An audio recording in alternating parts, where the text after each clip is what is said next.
Kevin Hester, you are ridiculous. The Bears are who we thought they were. And that's why we took the damn field. Now, if you want to crown them, we crown their ass. But they are who we thought they were. And we let them off the hook. Shut up. See that? That's your IQ, buddy. 0. Hungry Chicago, finally champions of this January day in New Orleans. This is the Barely Qualified Podcast with your hosts, Nick Labris, Jason Maxwell, and Drew Bailey. Hey, welcome back to another episode of Barely Qualified. I'm Jason Maxwell, and joining me as always are Nick Labris and Drew Bailey. We're here to break down all things Bears, take a look around the NFL, and as always, have some good times with some great people. Big win, guys, over the weekend against the Raiders in Las Vegas. We'll break that down. Big welcome to those of you watching us live on YouTube. And hey, it's good to be back after missing the preview show last week. Thanks, Drew. Thanks, Nick, for running the shop while I was away. But what an electric Sunday. NFL football going crazy. Had our first international game. Game starting at 8:30. The Ryder Cup was on as well. It was a 3-screen type of day in the man cave, if I do say so myself. So I'd love to dive right into the action, break down the Week 4 victory.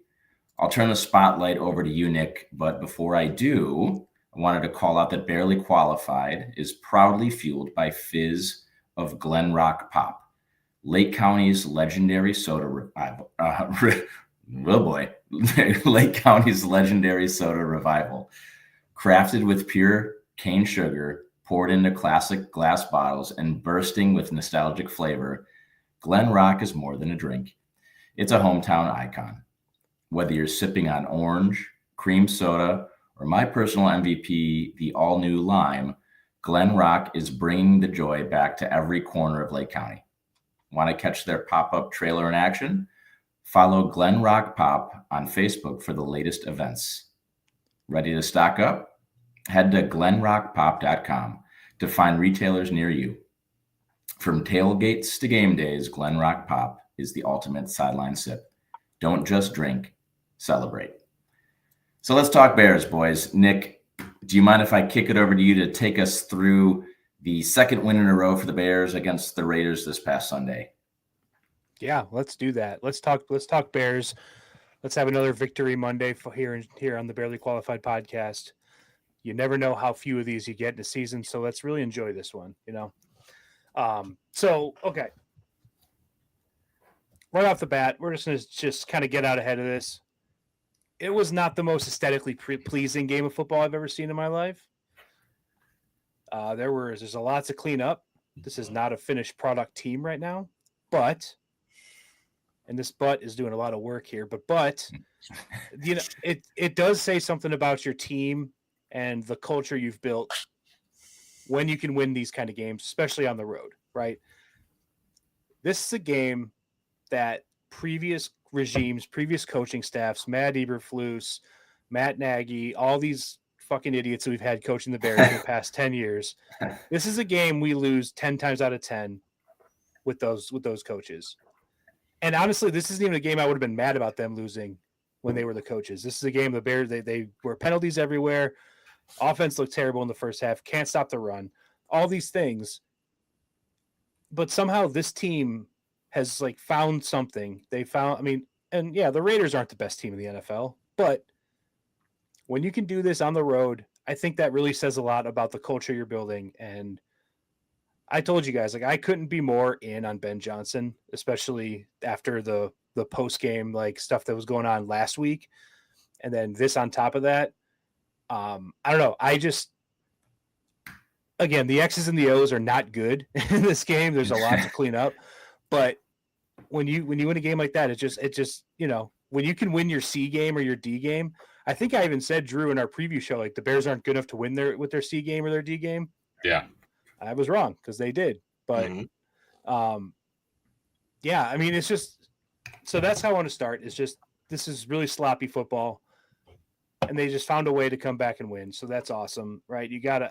There's a lot to work on, but there's a lot of positive to build off of in terms of just culture. I keep saying the word culture, so that's kind of where I'm at right now with the Bears game. In case you missed it, epic ending. Bears block a field goal with like 30 seconds left when they were up by a point. Very makeable field goal for the Raiders field goal kicker. He's a pretty good kicker indoors. Didn't expect that one to miss. So a blocked field goal was welcome. Just awesome scene. A lot of Bears fans in Las Vegas. Did you guys see that? Or yeah, Drew, you sent that text just earlier, but yeah. I was hearing 50-50 before the game. It was like 80-20 Bears fans. Yeah. I didn't see any Raiders fans in there. So, but I think the main thing I want to first jump into, though, in terms of the actual game, is the Bears defense. And I'm not going to talk about the Bears run defense. I think we'll talk about that later. Also, it was bad. We know that. The thing I really want to talk about is actually, I think the secondary so far this season has been the MVP of the Bears as a collective unit, particularly, well, the whole secondary. I'll give it the whole secondary. The Bears secondary is down two of their best three players, right? And Kyler Gordon, Jalen Johnson. Those are probably two of their best players. Jaquan Brisker's probably the third. And so he's playing. So you're down two, like your Pro Bowl corner, and then your, young player with a lot of potential. You're in your nickel. These players are missing. And then Tyreek Stevenson had a game, like that interception he had was unbelievable. And this guy was getting torched against Detroit 2 weeks ago. So the turnaround he's had in the past 2 weeks has been unbelievable. And I also, Kevin Byard, by the way, unbelievable play. He had 2 picks again. They said it a few times. I was listening to the car. They said on the radio, he's the active leader in like NFL and interceptions in the NFL right now. Is what they said. That's crazy. Yeah, makes sense. He's 35. He's old. He's old. He's not young. Still got it. So I just want to shout out Al Harris specifically. Like when the Bears hired all these new coaches, his name kind of flew under the radar, and for honestly probably good reason, because Ben Johnson's the big hire. You get Dennis Allen, a seasoned vet, to be the DC. Then the offensive coordinator is a guy who's like barely old enough to like rent a car.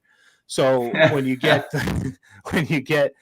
I loved Al Harris when they signed him, when they hired him, and his defense is just playing, not his defense, his unit, his corners and his DBs are playing lights out.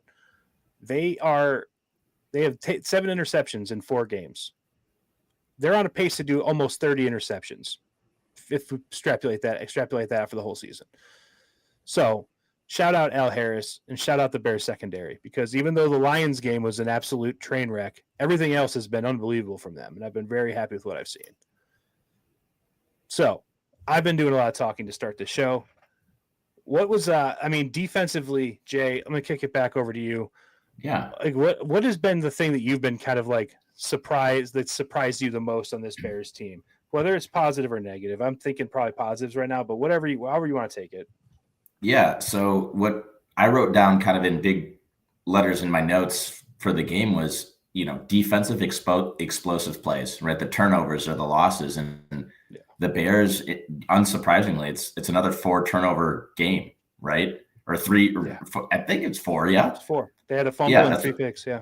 Yeah, fumble recovery, 3 picks, and we talked about it during the review show last week. That's the reason why they win the game. You win the turnover battle, you can overcome sloppy, ugly play offensively, and we kind of had that for a little bit. And Drew, goes back to what you were saying. It's that bend don't break kind of mentality of, hey, you can run the ball all over us, and thank God Geno Smith was throwing the rock on the other side of the field. But you take advantage of that, and that's how you can claw away wins. And Nick, you summarized it perfectly. Is like, there's no chance in hell we would have won this game over the last decade. I feel, right? It just feels like that. It's like, okay, the offense didn't really come up. We don't have the A game. We don't have the B game. We have the maybe D game, right? But you get those explosive plays on defense, and that turns it all around. So I don't know how sustainable that is. So, like, do I have my fears for this? Yeah, of course I do. You're not going to get 4 turnovers a game. It's not realistic. But they did, and they got the job done, and they clawed it out. So hats off to the defense. I think Tremaine Edmonds had another really strong game too. And that's a guy we were kind of ragging on, and rightfully so. But they're getting coached, they're giving effort, and if the Bears can continue to turn the ball, I mean, it's an obvious statement to say, but if the Bears can continue to turn the ball over and the secondary can be active like they have been, I mean, you can erase some of those. Let's not mention Ashton Genty's stat line. We'll do that later, but you can get by with that. And so I was pleased. I also just want to say that was one of the most fun Bears games I've watched in a long time. It was sloppy, it was ugly, but it was fun. It was back and forth, and there was a lot of suspense. So it was good to come out of there with a W. Yeah. I mentioned Tyreek Stevenson. You mentioned Tremaine Edmonds. Guys, I'm starting to think that these players were never really that bad, and it was just Matt Eberflus that was really bad. I'm not sure. Jury's not out yet, but I think that might have been the case. Drew, you're watching this game. I don't know. It's hard not to look at this defense and be like, oh, I'm pleasantly surprised by like the pass defense and the secondary. How are you? Do you agree? Is there anything else that surprises you about this team?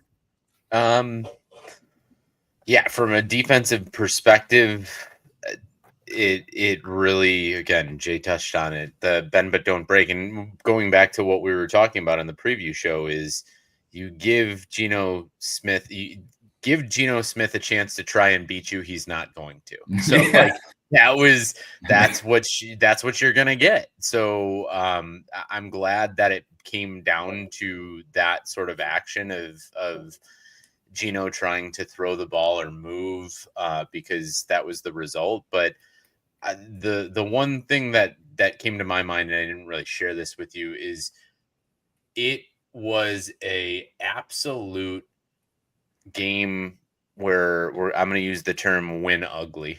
And I don't think I've used that term in a long time for a Chicago Bears football game.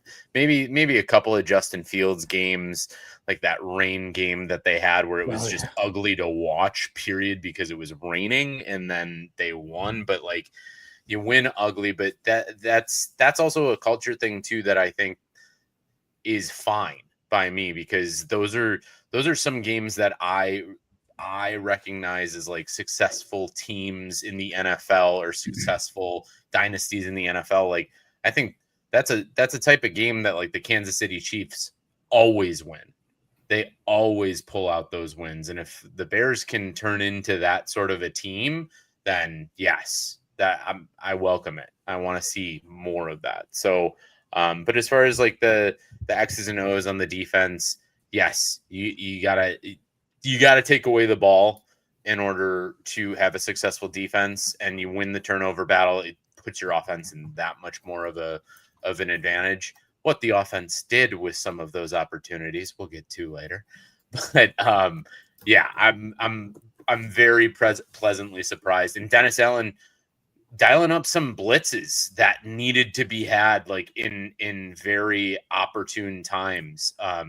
Maybe not middle of the game when Ashton Genty could just be wide open at times, but there were some opportune times where he took advantage of some spots to get our lines and our and the holes in their offensive line taken advantage of. So I'm very pleasantly surprised with our defense, and if they continue doing this, it should promote a winning culture.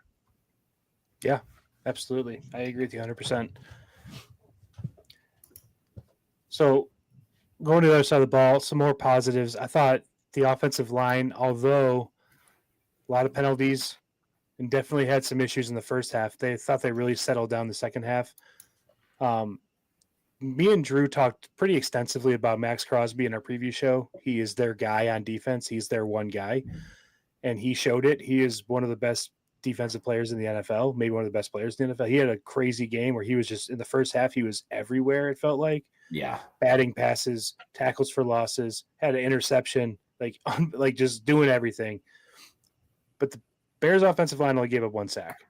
So I think that's definitely something. Like, he was kind of ragdolling the offensive line a little bit, but I think a lot of that's on Caleb too. He was having some Houdini like escapes out there. Mm-hmm. But regardless, one sack on the stat sheet for watching the Bengals game on the side of my side screen here. On the Raiders, only had 1 sack in the game. So I think the offensive line did pretty good. But I do want to talk a little bit about of the offensive line shakeup the Bears had in the second half or second quarter, I guess.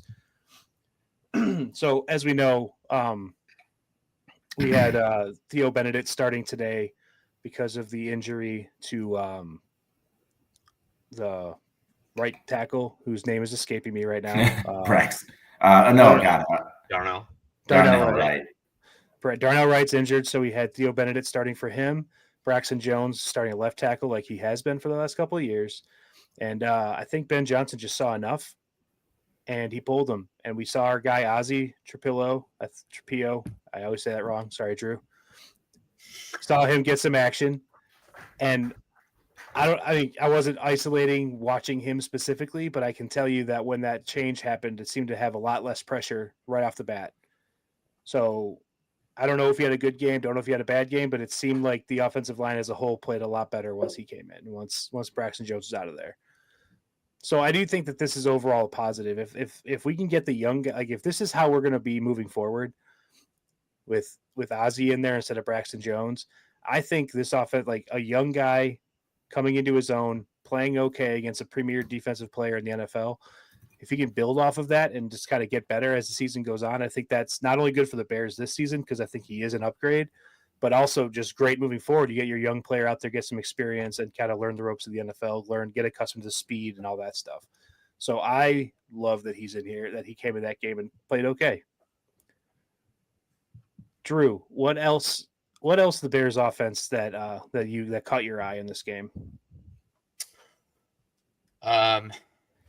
Another Rome Odunze, not statement game, but more of a solidification that this dude is wide receiver 1 for this team. Yeah. Huge to see that he can just kind of continue racking up solid stat lines, and in his sophomore season looking like he was where he deservedly needed to be drafted at.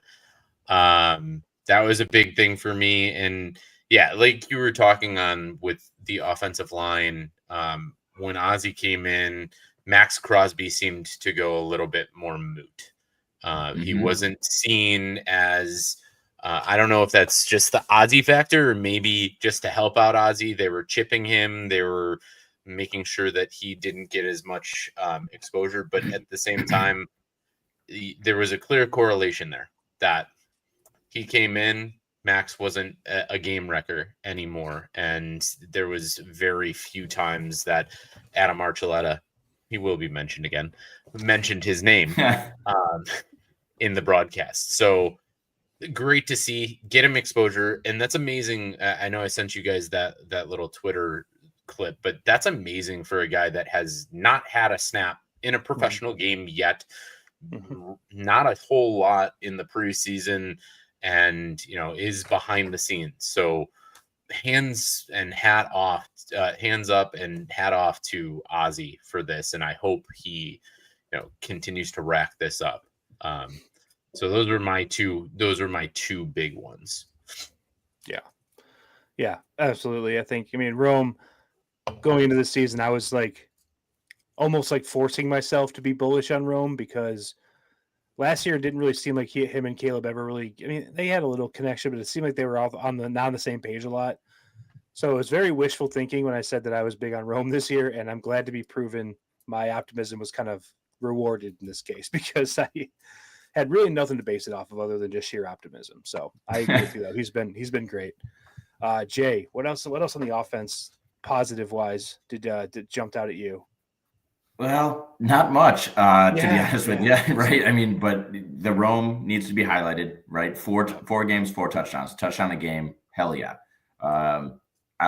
We love to see that. I want to talk a little bit about the offensive line a little bit, just give my 2 cents in there too. Yeah. Ozzy Trapillo is that was a really encouraging sign. Right, Max Crosby, that second possession after the turnover for the Bears, and they're moving the ball, and he just gets that crazy interception. I mean, that's what he does. I was like, oh boy, it's a Max Crosby game. We're toast. We're absolutely toast. Yeah. And once Ozzie got in the game, though, you're right, Drew. He was not handled. You're never going to handle fully Max Crosby, but Ozzie held his own, and that's huge. I want to see, not looking too far ahead, but when Darnell Wright comes back, I mean, what are they going to do? Who's going to move over to left tackle, right? I think we know that Braxton's out of there. Theo didn't have Theo's matchup when he moved over to the left side, he was much more comfortable. He wasn't seeing Max nearly as much, which is fine. But I mean, is Darnell going to move over to the left side? Are they going to put Ozzie over to the left side? I'm curious to see what happens when Darnell's back, but it's nice to see that there's some usable players and some depth on that offensive line, because I do think that Braxton's kind of proven that, hey, he's not in your top 5. He's not in your favorites on your iPhone anymore. He's a depth piece, right? So that was nice to see. And what I want to call out too is Ben Johnson having the stones to be able to do that. That's a mid-game move that doesn't always happen, but it was necessary. Game as a head coach too. Like, that's crazy. Yeah, right. Yeah. So it's like, hey, this is a kind of coach that sees inefficiencies, and he's not going to allow that to happen. And he's going to make changes to try to improve that, rather than just practice it and, hey, we're going to sit on it for another 4 games because I'm too much of a pussy to pull the trigger. Mm-hmm. That's awesome. That's what you want to see. It's an in-game coach that's making moves to improve the chances to win the game at the time of the game. And that's a great thing to see. So I was really proud of Ben for doing that. That's the kind of coach we have too. So that's really, really awesome to see. Yeah, I agree with you. I think that this is a good time to do it. I think, you can definitely have an overeager head coach, especially a first-time head coach, where it's kind of just like a revolving door of people coming in and stuff like that. But he gave Braxton Jones a legit shot to be the left tackle of this team. And I think that's all you can really ask for if you're a player, is just get your chance, right? And if you get benched after you can't do it, then, I mean, you had your chance, and you can't be complaining about a raw deal or anything like that if you had a pretty decent chance to do this. So I do think it's important not only that Ben Johnson can realize, like, this ain't working, I need to get somebody else in there, but also, like, I'm going to make sure, like, I earn the player's trust by, like, hey, you're the number one guy when I got here. I'm going to give you a shot, and then we'll see what happens. So I think that, I think both ends are really important. I think you balance it pretty well. And, one more thing that we need to call out too on the positive side, and Drew, I'll let you run with this one because you were the one texting us during this, but I don't know who got the game balls in the locker room, but you bet your ass Cairo Santos should have gotten one. For as much as we've been dogging on that guy too, I feel like these guys are listening to us and be like, all right, I'm going to prove Jason and Drew and Nick wrong. Okay. I'm going to win us the game. He did great. And I really, truly believe with the offensive inefficiencies, without Cairo, we're not winning that game in week 4. Let him kick.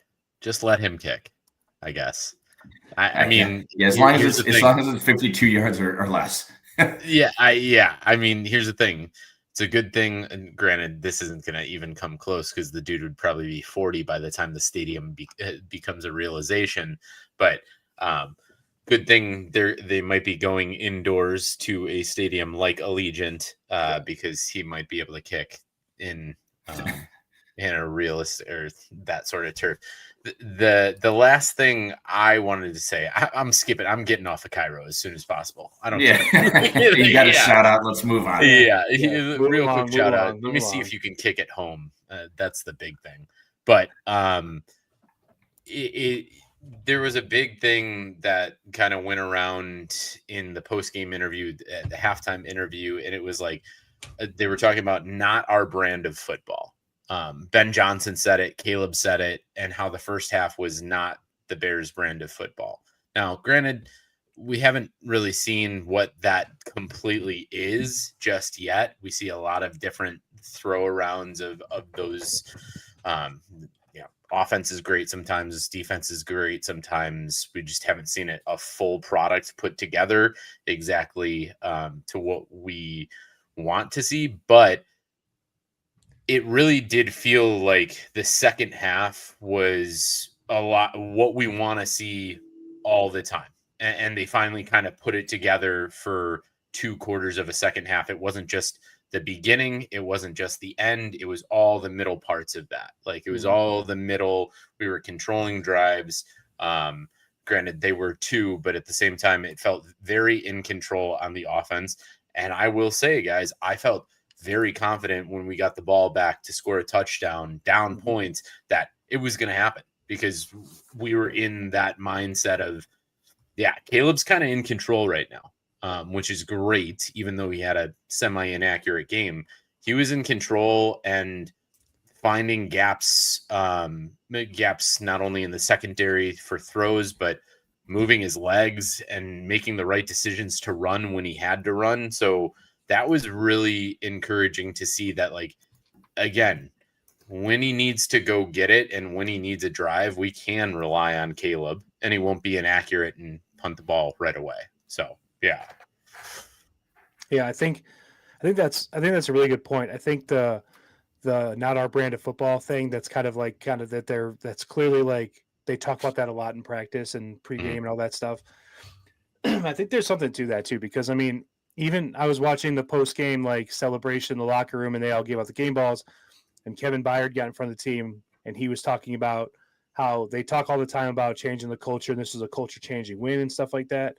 Because stuff like that makes me very optimistic, because honestly, like the past 10 years, like the first half kind of was the Bears brand of football. You know what I mean? That's exactly what it was. And just, we've had so many coaches over those 10 years that just kind of go into halftime, with no expression on their face. They come out, they give a very bland interview, and not that we'll talk about the interview in a second, because I think that's a very worth a conversation here. But like, I don't know, Ben Johnson just like has this like fire about him that, like, I don't know, like I haven't seen that out of a Bears coach. Like we've talked about it before, but like honestly, since like I was a kid, just had some really mild mannered coaches, and that is fine, I guess, if you have like a veteran team. But if you have like a young team, you're trying to change a culture, I do think you need some of that fire. I really do. So I love to see it. I'll say it 30 times a show forever. I am all in on Ben Johnson. All business too. Like there's no nonsense. Like how do you dislike something like that? Because he has an objective, he's trying to achieve it, and if it's straying from that, yeah, I don't put up with that. Or if it's going about it, okay, great, we need to do more, we need to keep going, that needs to be a thing. Like, did you guys see the social media clips of him, like Ben Johnson's locked in and it just looked like he just took a smelling salt to his nose and it's like, yeah. Like nobody's around him. It, huh? Yeah, smelling salt. Something to his nose. We'll get to that later in the podium list, Jay. Yeah. He is very. Also, I don't think I knew this as much from Detroit. Very just intense individual. Yeah. Intense guy. Yeah, did you see his halftime interview? Yeah. That's where I was going to take this to next. Yeah, I think that definitely warrants a conversation. It actually, I didn't realize, like I watched it happen, or I heard it, I was in the car. And I didn't think it was, I think it was kind of awkward, but I didn't think it was anything crazy. Social media has been kind of like talking about it all, like it made some pretty big headway on it. It was like trending on social media. So if you missed it, basically the exchange was one of those really always uncomfortable sideline reporter interviews as the coaches coming out of onto the field after halftime. And the exchange went something to the effect of, the interview asked Ben Johnson, do you think you need to change what you're doing? And she kind of had like this weird grin on her face where it was kind of like, I don't know, it was awkward. And then Ben Johnson looks right at her like, I don't know, you think so? And then she started talking and he's like, we're going to be just fine. And like that, basically that tone. And people were like, is Ben Johnson an asshole? Is this lady an ass? Like, what's the problem here? And I just think that it's just my personal opinion. I think it's probably like, it's very loud there. One, probably like awkward, but also just like, what is he supposed to say? Kind of a weird questioning. It just, I don't know. I thought the whole thing was kind of weird, but I love Ben Johnson, so I love him and he can do whatever he wants. They were just kind of flirting back and forth. It was very lighthearted, and she was giggling and everything. So like it was not. I don't think it was taken that well. But he did offer an apology on social media, which I thought was a little funny because he was getting ragged on pretty much. But I think that's a mountain out of a molehill, and everyone's fine. Come on. Totally. And you're in the intensity of going out into the second half. You probably just fired up the team coming straight out of like the tunnel, and like you get stopped to have an interview, and you're like, oh great, this is blowing my fucking steam right out of my ears. Right. Okay, what am I gonna do? What am I gonna say? Okay, just give it to me. You think? So but you've also seen that a little bit out of Ben Johnson, two reporters, like through his post game or like his week after, even in the preseason, he's just kind of like, he's short with them. He's only going to give like small snippets, and like, he'll even give him some shit. Like, come on, can we move on? That sort of stuff. So like, yeah, come on, give the guy a break too. Like, he's coaching a football team of a bunch of men. Yeah. Nothing like just being in a locker room, pumping up like 53 like grown ass men, professional athletes, and then running onto the field and being interviewed by like a tiny little reporter woman, and have to take it seriously. And it's like, okay, this is the least important part of my job, and it's not like nothing else is even close. Do better. Yeah. Of course. Anyway, it's very funny or very uncomfortable, but like kind of funny interaction. So yeah, I agree. Nothing, no harm, no foul there. I think I want to talk about some of the negative stuff because, again, Bears win. That's the number one thing. But there was a lot to clean up. Luckily, the Bears do have a bye week next week, so they have an extra week to kind of clean this stuff up. But, before I dive in, I'm just going to kick it over. I'm going to kick it over to you, Jay. Like, when I say Bears Raiders Sunday, what's your number one negative thing that pops off to you? I still think you can put a target on the penalties. I don't know what the team stats are across the league, but the Bears have to be top 3 in penalties and yards off of penalties. And that's just, you got to clean that up. And, one of the things, I don't want to go into a tangent on the penalties, but one of the things we always kind of hounded Eberflus last year and the last couple of years is like, man, like, you're the coach, clean that up. Like that ultimately should fall on the coaching staff. And I don't want to beat down Ben Johnson because I love him. But at a certain point, if those penalties continue, you got to kind of say, what's going on? Why is this? Is it the scheme? I'm cool with that. Like, I think that would be the rebuttal from a lot of optimistic Bears fans. And I'm probably going to fall in that camp myself and convince myself it's fine. It's a complicated system. It's the first quarter of the year. But man, practice it, like clean that up. Those are things that you can control without even having to have a defense on the other side of the field. The pre-snap penalties and shit, or just snap the ball and don't cause a 20-yard fumble. Like those negative plays that are completely in your control without having to even, run an offense and run a play. it just pissed me off because we are not the Chiefs. We are not, a high-powered Bills offense that can overcome that kind of stuff. We need everything to be clean. Yeah. And that was another downer because I keep on wanting to say it was like 12, 10, 6 last week that we're improving, and then we're back up to 8 for 60. Those things suck. There's plenty of other negatives too, but I'll pass the torch. But that was the one thing that I had written down. Again, it's the penalties rearing their ugly head and making a game where you probably, with Geno's performance and 4 turnovers and winning the turnover battle +3, you don't want to have the other team have a chance to win that game with a walk-off field goal. That should be a double-digit win. No, for sure. I agree with you. And 6 plays for negative yards, not including penalties. You mentioned them too. Like, got to clean that up. The running game has been a problem. And that terrible snap, I believe they got a first down and scored on that drive though, didn't they? Yes. Eventually. So like, they did. That's like a very like change the culture non-Bears thing to do. Yeah. We've seen snaps over Caleb's head, over Justin Fields' head, over like that. That felt like a pretty regular occurrence with who was the old center. I can't think of his name right now, but that seemed like it happened all the time. But like that would just mean like, okay, it's 2nd and 22. May as well bring the punt team out now. But the fact that the Bears could come back from it this year, definitely it makes me think that we're not terribly far off from being an okay team. But that Drew, what negative you think is still like the Bears' biggest problem right now? My biggest for this game was definitely the lack of early conversion on turnovers. Yeah.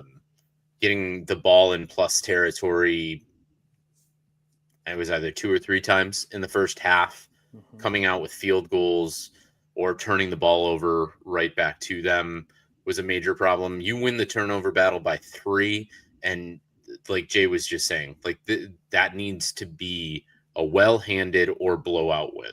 Yeah.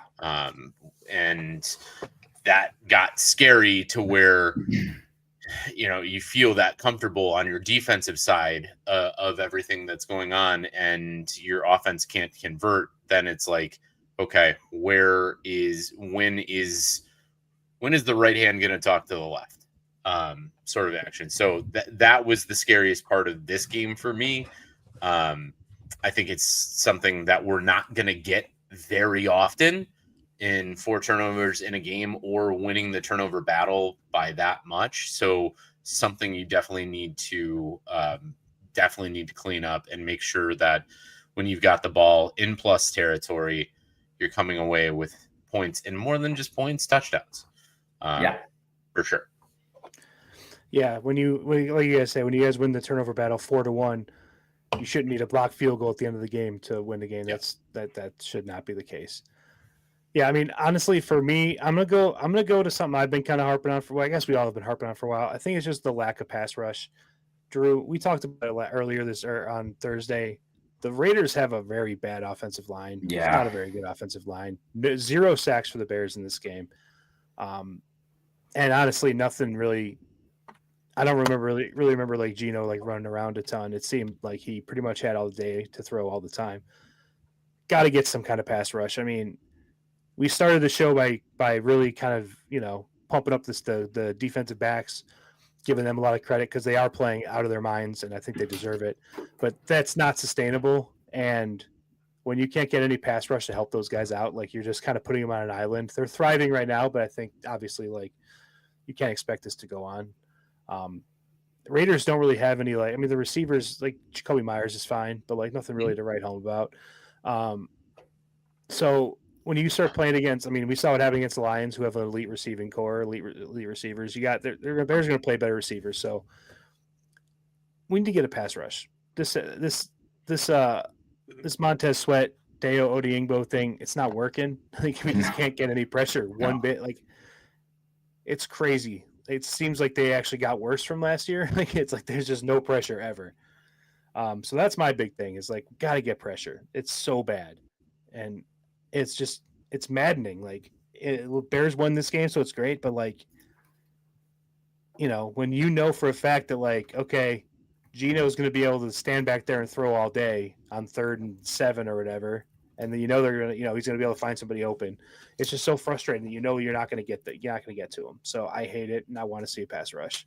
Yeah, one QB hit, Nick. I'll give you both 10 seconds to guess who it was. Andrew Billings. Incorrect. Jay, you got a guess? I don't even have a guess. Jaquan Brisker. Yeah. Not even a defensive lineman. Yeah, that makes sense. Yeah. That makes sense. Should use some context clues there. Mm-hmm. But yeah. Anyway, so yeah. I mean, we haven't even touched on a big one being.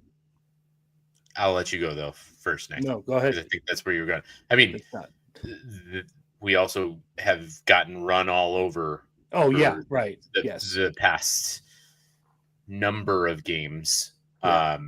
But the past 2, you've seen that you can win the game by losing one facet of the defensive battle, and that's okay. Like if this is Ashton Genty's coming out party at our expense, great. We still won the game. That's amazing. Adam Archuleta, once again, second reference, wanted to crown the guy the best pick ever in the moment. But sure, go ahead and rush for 240 yards on us. You still got an L in that column. Yeah. Yeah. So that's an unbelievable stat. Sorry, I mean, that's an unbelievable stat, letting up 240 yards rushing. and winning a football game that's what do you play Army? Like what, Yes, what are we doing? It's like 1940s football. Like it's crazy. Yeah. But I mean, it's the power of the turnovers. But I mean, guys, the laundry list of negatives coming out of this, and I don't want to get super negative, but like there are more negatives coming out of this game, I think, that you can list out than positives. And again, if you're going to win the turnover battle 4-1, those negatives go away, right? And you get the W, and that's all that matters. It's the NFL. You scrap out those wins. But the run game, 240 yards allowed. We ran the ball 26 times for 69 yards, and that's including 8 Caleb Williams rushes. DeAndre Swift had 14 rushes. This is the quintessential DeAndre Swift stat line: 14 rushes, 38 yards. See in hell. 2.7. Yeah, a touchdown. Yeah, credit where credit's due. Got the ball in the end zone. It's about to go on those points, but I mean, it is really hard to be sustainably winning football games when you're getting absolutely throttled in the run game and no pressure on the quarterback. Or you have, Drew, you mentioned it earlier too. The Bears had 5 possessions this game where they started in Raiders territory. That doesn't happen in the NFL, where you win the field possession battle like so dominantly, and so there's I'll be the guy who rains on the parade, again, but it was a hell of a way to walk out with a W when there was a lot of facets of that game that I think that we kind of lost. And hats off to Smith for being the quarterback of the Raiders. That was a big reason why we won that football game too, because he was terrible. He was very bad. It's funny because Jay, you're right. There's a lot of negatives about this team right now. So much so that I went around the horn. All 3 of us gave our top negative, and I think all of us were waiting to say the worst one. And then by the time it got back to me, I already had one in my mind to take for when you guys took the run defense, so I didn't go with the run defense. It almost got untouched. So I appreciate you bringing it up. Because it was like completely out of my mind because there's just so much more to talk about. But yeah, I mean, you give up 5.5 yards a carry against the Cowboys. I don't know what the numbers are in this game. It's a lot more than that.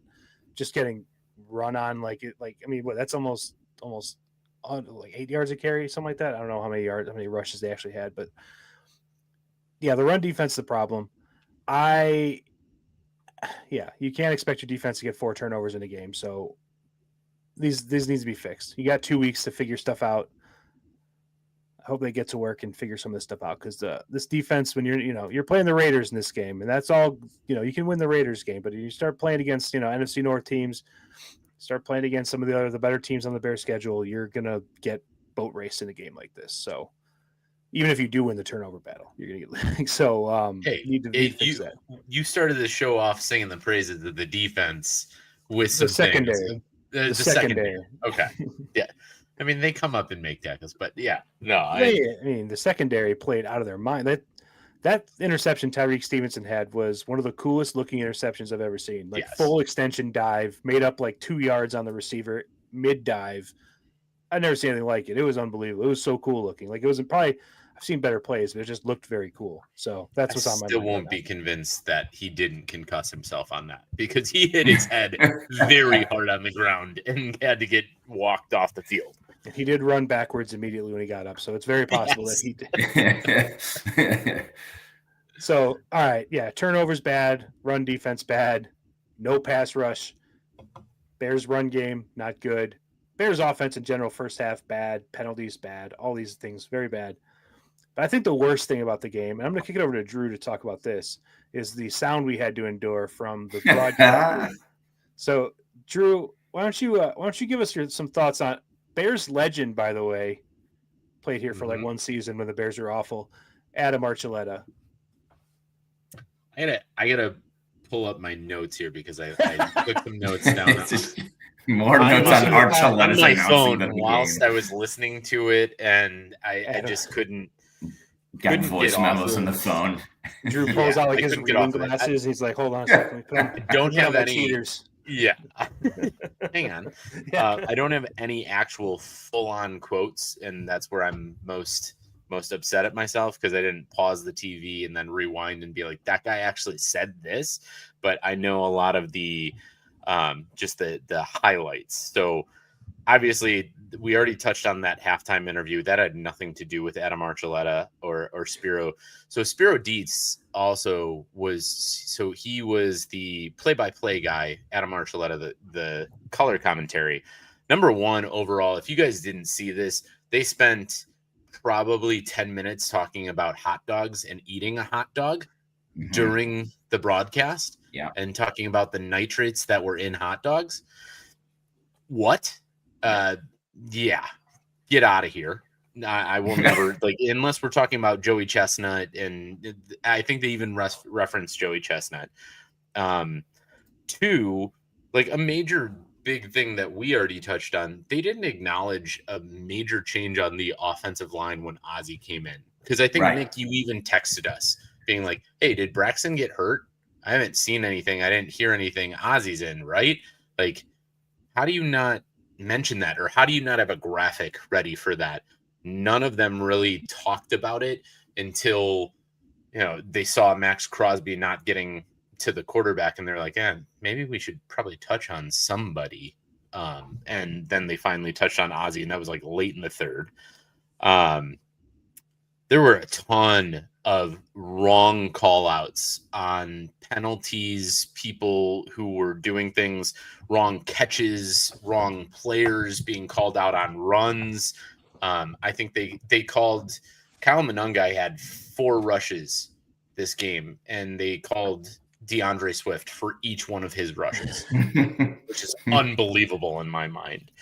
And then, there were just some basic level judgment calls, and it feels like this guy never wore a Bears jersey, Adam Archuleta, that is, because he had hypercritical analysis of Caleb that no quarterback can do, and no quarterback should make certain throws at certain times.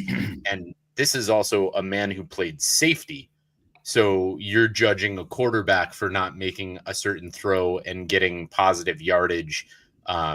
A lot of times he was just over analytical for no reason, and didn't feel like he knew the game of football. So please don't want to ever listen to him again.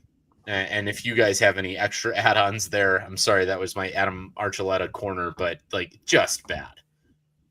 Can I give you my theory? I wanted to save it for the pod. I didn't want to text it out, but my theory on why they were so bad. It's Adam Archuleta. I don't think he's supposed to be doing what he's doing. But that's besides the point. They were in Vegas. I have a feeling normally they're taking their notes and prepping for the show. Maybe Adam Archuleta was, an Vegas hour flu. or two. Yeah, the Vegas flu. The Vegas flu. Okay. Hey, he's married to a Playboy model. So, he is. Congrats, Adam Archuleta. You're on an NFL broadcast and you're married to a Playboy model. So there you go. Yeah. In an all expenses paid business trip to Vegas. That's a hell of a way to live life.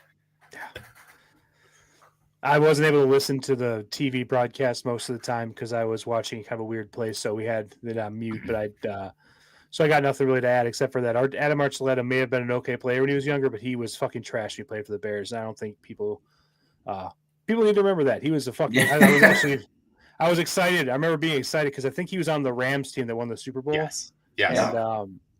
And I was excited when the Bears signed him a couple years later, and he was absolutely fucking trash for the Bears. And I don't think he made it a full season to the team. He got benched or cut or whatever. So my experience, bad player too. Yeah. Let's shit on him some more. He deserves it. Well, Nick, we were also talking about the Tom Brady color commentary in the preview show. This was head over heels. I'm sorry, this was so much below Tom Brady. And not even recognizable names. I guarantee you anybody that, granted, the greater majority of the United States was watching the Ravens and Chiefs game and tuned into that. So that's why they put their absolute D- squad on. I'm not even giving them an F. But you tuned into that game and you're watching it who the fuck is this guy? Who is this guy? What did he do? Yeah, that's funny. So, okay, overall, A lot of things to clean up. Need to make sure we don't see any more CBS games for the opportunity to get Adam Archuleta on the games because this was a CBS game, was it not? Yeah, it Mhm. was. Okay, so luckily probably won't see a lot more of that because Bears typically play on Fox or whatever. So bad broadcast, got that, but also bad defense, bad offense for a while, bad penalties, all that stuff like I said earlier. Some good stuff. Let's talk some grades, boys. Bears win the game. A lot of things to clean up. How are you balancing this out on your grades? Jay, I'm going to start with you. I did not love what we got out of that offense. I think when you put the lens of starting the drive in Raiders territory 5 times, I know they put up 25, but they were gifted so much. I'm giving the offense a D plus. That's a harsh grade, especially in a win, but I'm giving them a D plus because I really did not love how the amount of negative plays, the amount of penalties on the offensive side of the ball, the inability to convert deep, starting deep in that territory. I think that they got bailed out heavily by those turnovers. I'm giving the offense a D plus this week, especially you mix in the fact that they couldn't do anything from the run game. D plus. Yeah. Drew. I'm a little bit more graceful on this. Yes, the first half was very, I don't know, just frustrating from the standpoint. But you put up points to stay in a game. Should have had much more. But in the third quarter, you look at it, third quarter, fourth quarter, you look at it, 4 drives, touchdown, punt, field goal, touchdown. So I consider that like a B plus, almost an A. First half, I consider in the D's. So I'm going to average out to like a C, straight solid C, because you still won the game. You needed offense to do it. Still scored in that 25-point range. So mid level, you passed enough with a decent grade. So I'm going C. Yeah. I think, Drew, I'm more in line with you. There was definitely a lot of bad to balance out the good for sure. But I do think there was enough good to build off of. And also you throw in the special teams. Cairo goes 4 for 4. You have a blocked field goal in the game. So with those in mind and 25 points, which is like not nothing in the other 25 points. I'm going to stick with the C as well. I'm going to go right straight C.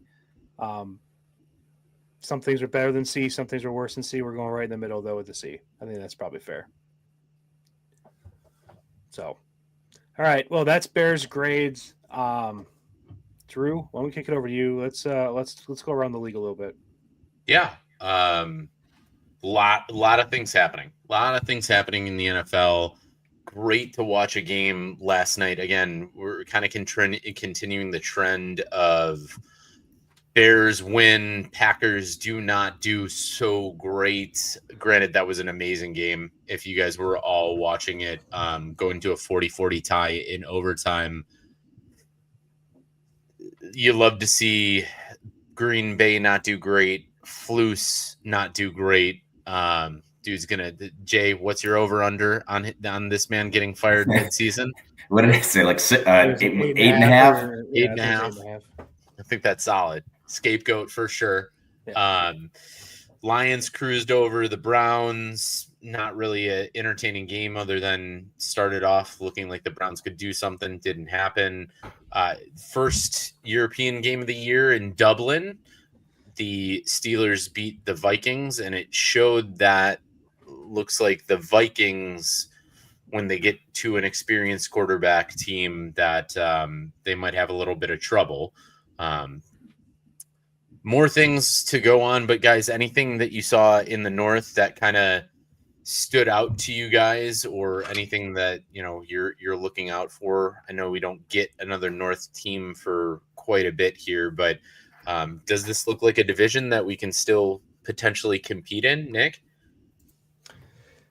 I mean, you're a game out of first place right now. I know we're 4 games into the NFL season. It's not really a whole. Can't really get into magic number talk or anything crazy, but I don't know. I mean, Bears win their last 2 games. It was, after that Lions game, needed to win those 2 games in a row. And now that, Packers have come crashing back down to earth the last 2 weeks. Yeah. I mean, do I think the Bears are going to win this division? No. But right now where things stand, like this is probably about as good as we could have hoped for preseason, being 2-2 and right behind everybody. So I'm happy with where the standings are right now. I think the Bears could fight for this until like late November and then kind of, they'll fizzle out a little bit, I think, but I could be wrong, but I don't think they're going to win the division, but I'm happy with where they are right now. This is exactly where I thought they could be in like a best case realistic situation going into the season. Jay, how you feeling in the North?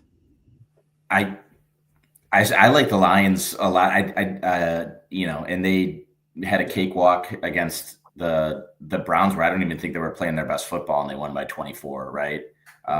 I think the storyline though is the Packers. I mean, after their start to the season of being 2-0, people were having them in power rankings and like, ESPN and Sports Illustrated of like, this is the best team in the NFL. They have no flaws.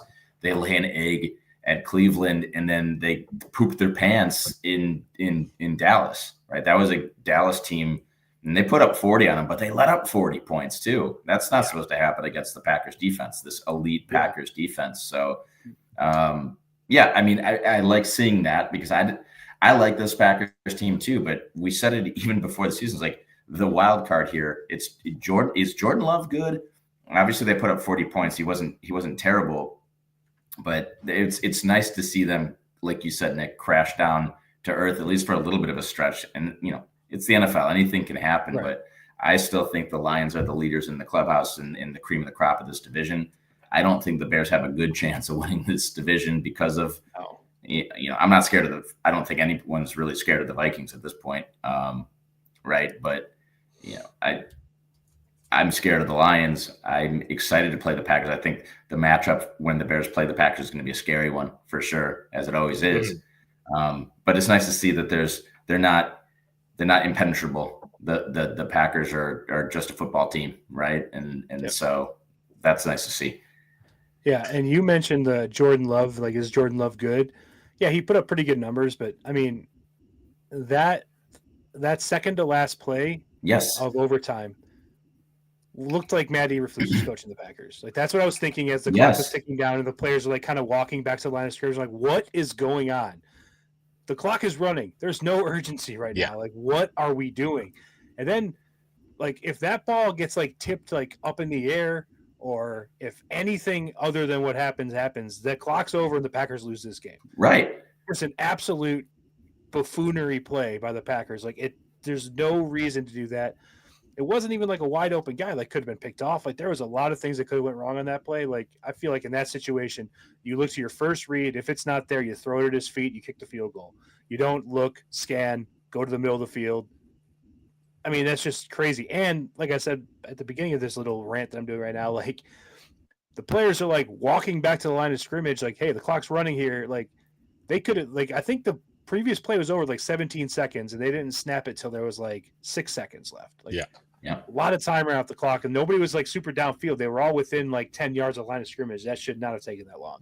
So you got to think Matt LaFleur is a good enough coach to clean that up. But that looked like a undisciplined team right there. So it looked like a rookie quarterback's like second game of doing it, because Jordan Love was a second away from single-handedly losing them that football. Correct. With that kind of, I don't even know what you'd call it. The command that he had over that last play was no command at all. Yeah, nonchalant. True, that's perfect. That's it.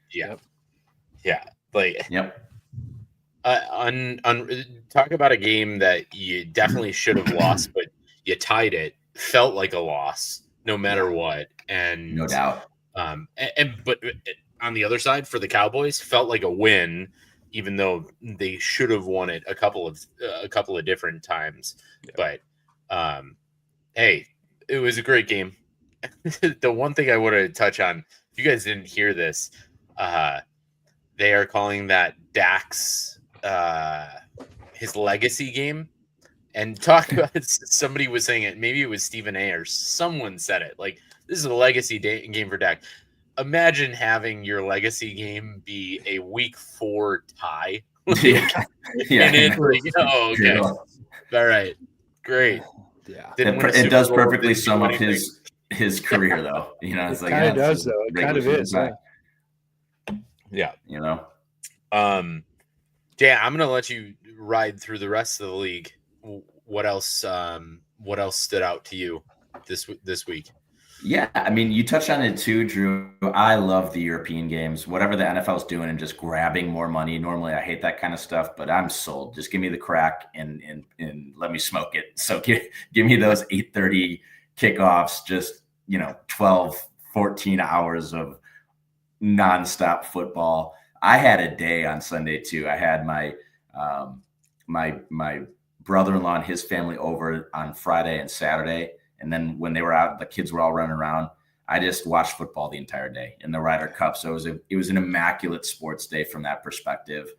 And it was that European game was fun too. That was a little bit of a snooze fest to start out with, but then it got really close and it was an electric finish.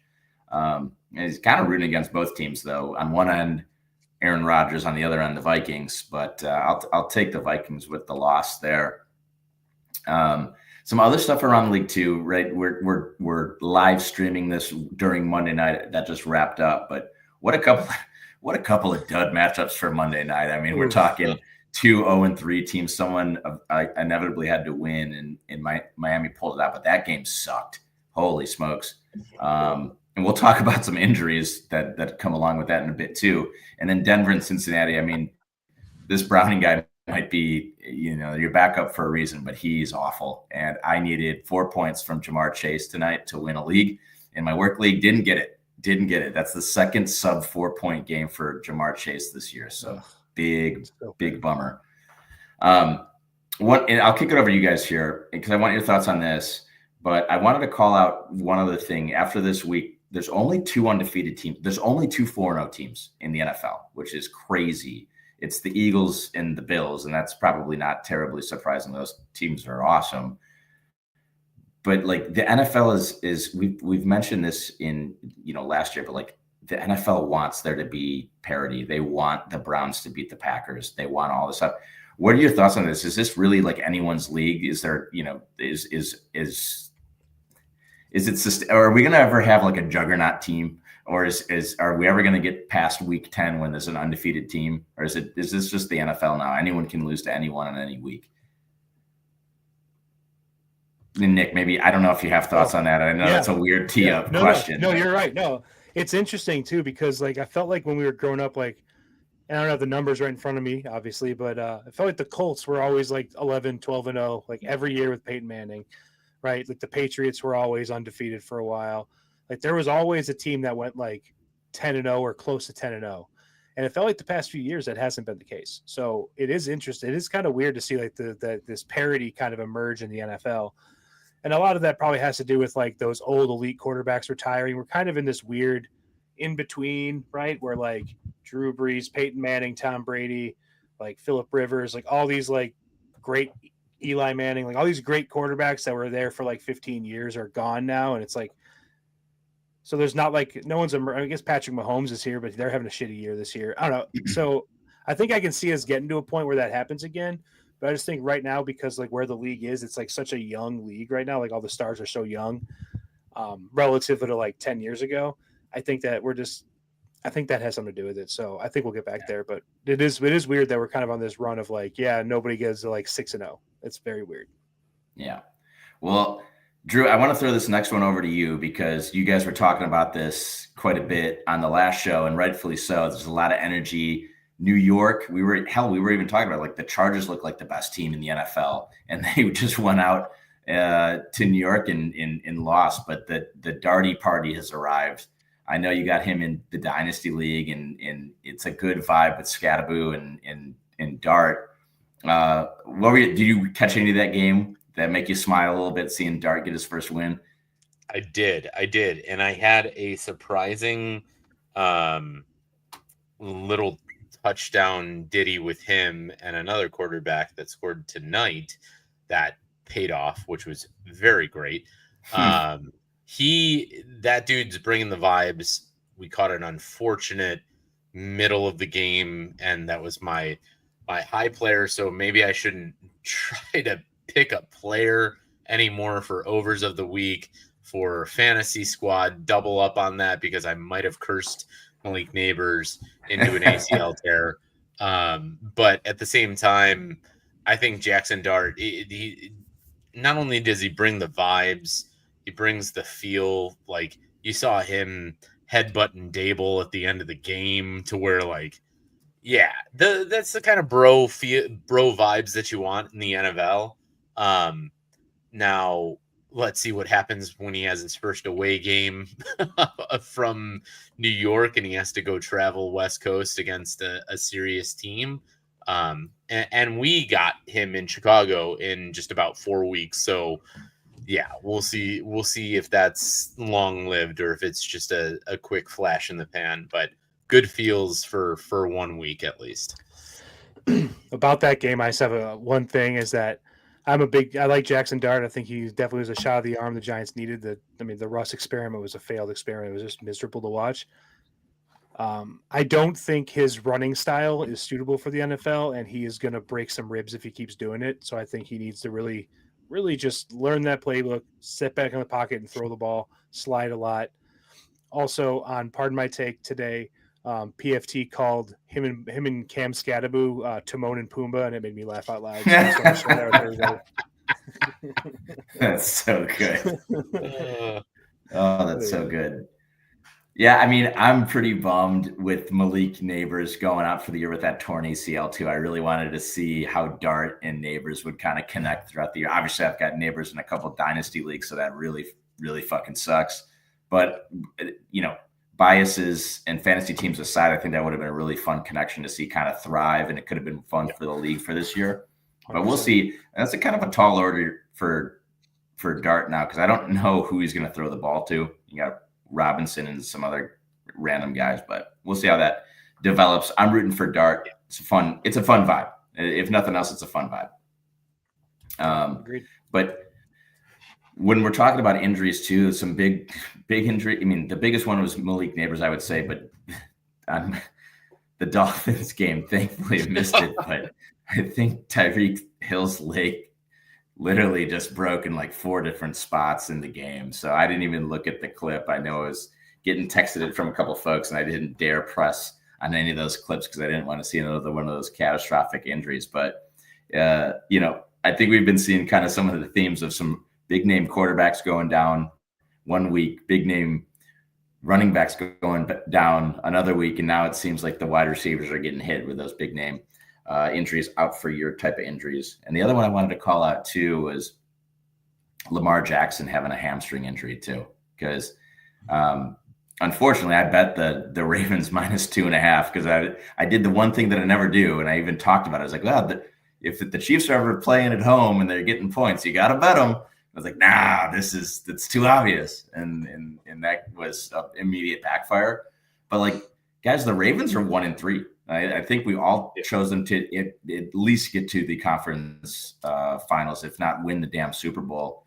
Is that a concern, especially if Lamar's going to have an injury that can hang around for a week or two? Drew, I mean, is this cause for an alarm, or is this, hey, they're off to a slow start, they're still an elite team, you think they'll be fine? I mean, it's a concern for sure. I think Nick and I were going over in the preview show and talking about our picks. I'm still not concerned. I wouldn't be concerned if the Ravens lost that game and Lamar Jackson was healthy. Now I'm very concerned that he's not healthy, and going forward, you have not a very favorable schedule, if you will. Granted, you get the Bengals twice. Then the AFC North doesn't look as strong as it once potentially did. But hey, the one good thing I'll say, guys, is we get to play him in 3 weeks, and he might not be playing. So there you go. Yeah. I mean, one thing to call out too is at Buffalo, they lost to the Lions at home, and they lost at Kansas City in Arrowhead. So like that's pretty grueling. But you don't want to go 1-3 to start the year. That is tough sledding. No, but I do think Drew brings up a good point. The AFC North is not a great division. The Bengals, They got 2 wins, but they might not get 2 more wins for a lot. Like, honestly, there's a good chance we don't see Joe Burrow again the rest of this year because I think he's only coming back if they're even like in playoff contention. And I don't think this team's going to win a game without him. So the Bengals are bad. Browns are bad. I mean, Steelers are okay, but I still think the Ravens are significantly better. They'll make up some ground there. Yeah. So the Ravens are going to get in the playoffs this year. So they're going to make the 100%. playoffs. So like, honestly, like you might like, I might look into like how much, like what a future on the Ravens, Super Bowl is like. It's like, I'm curious what that number is right now with Lamar hurt, them 1-3, because that might be a very, very profitable number you can cash out of like in the AFC Championship game. I am on my phone looking that up right now because I was just thinking the same thing. And honestly, Nick, I'm looking at their schedule. The tough part of their schedule is behind them. You got Texans, Rams, Bears, Dolphins, Vikings, Browns, Jets, Bengals, Steelers, Bengals, Pats, Packers, Steelers. I mean, those are a lot of wins in that path. That's a lot of stinky teams. So I'll try to pull this up, and if you beat me to it, go for it if you're looking at it as well. But I do want to see what at least their playoff odds are. I was just looking up who the Ravens' backup quarterback is. Do you guys know who it is off the top of your head? I think it can't be Tyler Huntley anymore. It's not Tyler Huntley. I think it's Cooper Rush. It's Cooper Rush. Yeah. Right. He did come in for a couple of plays. Obviously, you're going to get Cooper Rush, a guy whose skill set matches Lamar so perfectly to be your backup quarterback. It might as well be Andy Dalton. It's a carbon copy. Yep.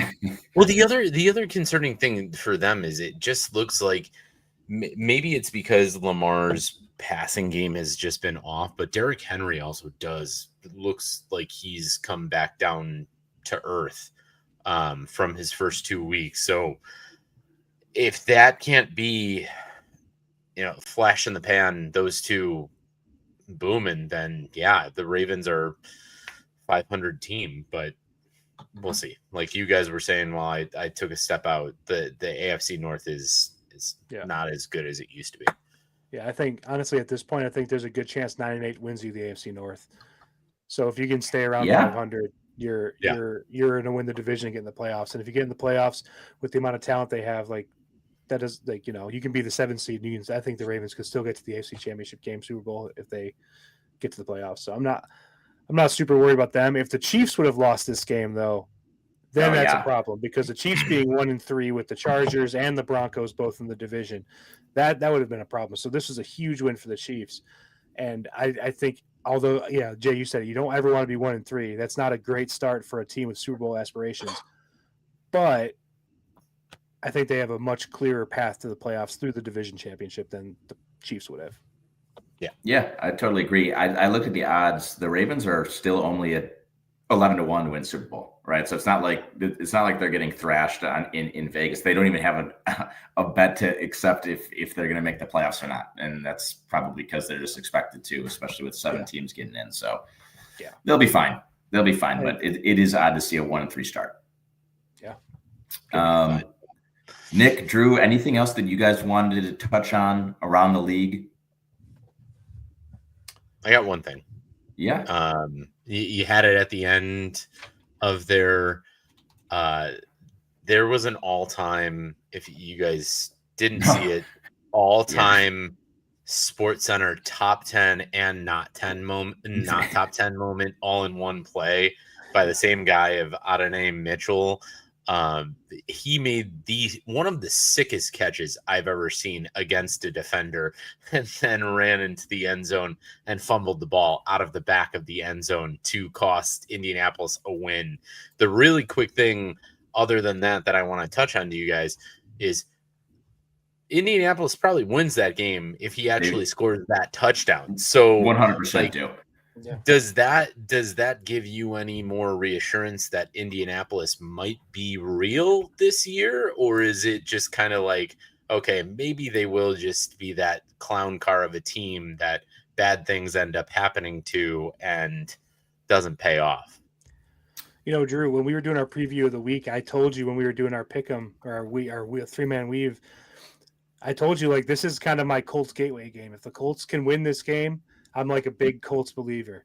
I think I might even said they can keep it close, and they should have won this game. So I think the Colts are legit, maybe not a Super Bowl contender, but I do think you're looking at a playoff team and a team that is probably going to win the AFC South. I got no reason to think the Colts aren't a good team. They've played pretty well all 4 weeks so far. I don't think this isn't like the Saints last year where they started off, best team in the world and they just were the worst team in the NFL. I think they're fine. I think they're a pretty good team. I think they're above average and they'll be in the playoffs and they might even win a playoff game. Yeah. I mean, look, they showed up against the Broncos. They absolutely should have won that game away against the Rams. And I mean, we're talking about a guy who fumbles the ball without getting touched.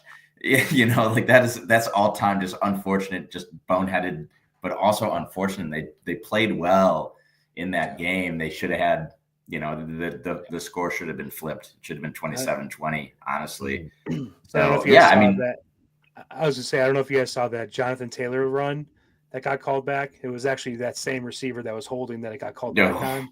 So he just had a pretty rough day at the office on Sunday. Single-handedly responsible for the loss. Yeah. Tough spot. Tough spot. One other thing about Sunday I just want to touch on before we get out and move along is I know the Eagles are good, but I don't hate the Eagles by any means, but I'm just fucking sick of the Eagles. Like it's the same shit all the time. It's boring football. So boring. Their fucking quarterback throws for 125 yards. Their star receiver doesn't get the ball thrown to him. He throws a temper tantrum on Instagram. They do the tush push. They win. Blah, blah, blah. I'm fucking sick of the Eagles. They are not a likable team. There's nothing about the team that I like. They just are. They're good. I respect them, but I'm sick of the Eagles. I can't do anymore. Like it's just they need to be bad. Like why can't people beat them? Beat the Eagles. That's my second team, darling Knicks. I know. I was gonna say, watch out. That's Drew's boys. They're very, very, very good. But goddamn, if they're not the most unlikable team in the NFL. But it's also so boring to watch. It's so fucking boring to watch. It's just the worst to watch. Like, yeah, they're good, but my God, it's just at what cost, Yeah. I mean, the fans in Philadelphia obviously suck too, so that's icing on the cake for why they suck. Yeah. The bad news is we have to play the Eagles in Philadelphia on Thanksgiving. So prepare to just not only suffer a catastrophic loss, but also just an uneventfully boring football game is sure to be kicking off at 2 p.m. on Thanksgiving there. So wait, the Bears play on Thanksgiving this year? I thought they didn't have Thanksgiving this year. Checks notes and calendars, and now I'm scared. Nope, that's Friday. I'm so sorry. It's Black Friday. Black Friday game. You're right. It was a weird one though. So you're right. Okay. Yeah. Even so, just very scared about it. Just go out shopping on Black Friday, everybody. Just go shopping. Go to Best Buy. Get yourself a TV. Do all the fun stuff. Don't watch TV, please. Though. Yeah. All right. I'm opening it up one more time. Anyone got anything else they want to hit around the league there? Last, it's not around the league. I wanted to open it back up to you guys if there was any. I know we're a football podcast and a Bears podcast, but if there was any Ryder Cup or outside talk of sports that we wanted to bring up on this podcast, just as a little segue.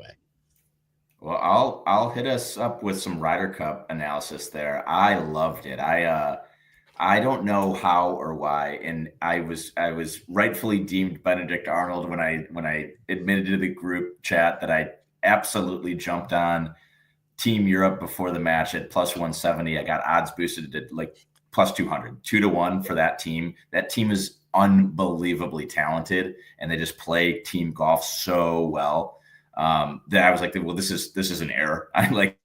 And that's why I was talking with Margaret's cousin Duncan too. We were texting throughout it because I had some baseball on one screen. I had Red Zone. I had Ryder Cup. I was in the zone, but I would have taken that Team Europe team if they were like minus 140 to just win outright. So they go up in the first two games by so much. I ended up hedging it to take the U.S. to lose by 4.5 or less. So I got my Sunday vibe to be able to switch back into rooting for the U.S. team, and it split the middle. It was absolutely great. So I was like, I just won so much because I think I got it was plus 200 or so for or plus 180 to go plus 4.5 on to finish the match. So I was like, and both of them hit, and I was like, this was great. Hell, I was even rooting for the U.S. to win at one point. But I don't know. You could call me Benedict Arnold. I love that Team Europe team. When I'm watching PGA golf, most of the guys that I'm rooting for are European guys anyway. I don't know why, but like the Fleetwoods, the Rorys, the Hovlands, I dig them. So I had a blast with it, and it was really epic to see the U.S. try to claw their way back. But that's my rant on it. I know there's other stuff you want to touch on, Drew, so I'll let you get to that. But Nick, your thoughts too. Yeah, I mean, just in terms of, honestly, I didn't really watch a lot of. I should have watched more sports this weekend. I didn't really watch as much as I wanted to. I did catch a lot of the Ryder Cup, and like, Jay, you were talking about how much like you would have taken them at like minus 140 or whatever, and I think you're right. I think that it showed out that way, but also just like I don't know, it felt like a lot of like the American players are like very just like robotic and kind of boring. Don't really have a lot of personality. And the European guys were like, they're just like a much more fun bunch of guys to like root for, The only guy with the American team that had like a personality is Bryson, and I kind of can't stand Bryson DeChambeau.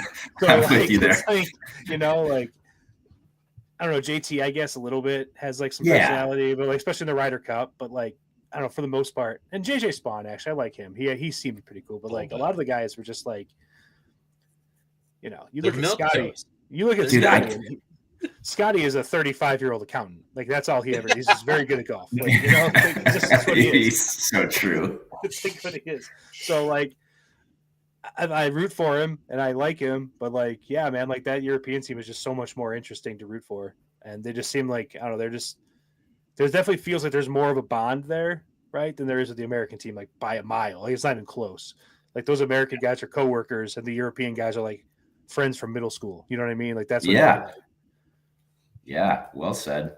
Well said. The team golf aspect is not something that feels like it has ever been echoed in the U.S. culture ever, and not ever. I should say of the last maybe 12 years. You look back at some of the Ryder Cups, and yeah, you had Tiger, but you had a lot of guys that seemed like they actually gave a shit. Like the last time you looked at the U.S. when they had an advantage or when they absolutely dirt napped the Europeans was Whistling Straits in 2001, when you had a lot of the guys who pieced out to the Live Tour. I'm sorry, I'm not going to go too far into this. I love it. Please do. Days on this, but a lot of the guys who went to the Live Tour, and then you have this division of like who's doing what. You look at some of the guys that are on the Live Tour right now of Europeans, of John Rahm, Tyrrell Hatton, a couple of others, but like the Europeans didn't give a shit. They welcomed them back with open arms to say, yeah, let's come and beat the crap out of these guys. Give them a tea party. They did. And I mean, the biggest thing that I think was a storyline of this past weekend was all the trash talk that happened. And I mean, trash talk is very light because I think there was a lot of like very vulgar things said to a lot of these players and low things. You're also in Long Island. Right. Long Island, New York. Yeah. Yeah, exactly. So like, got to have some sort of expectation to that. But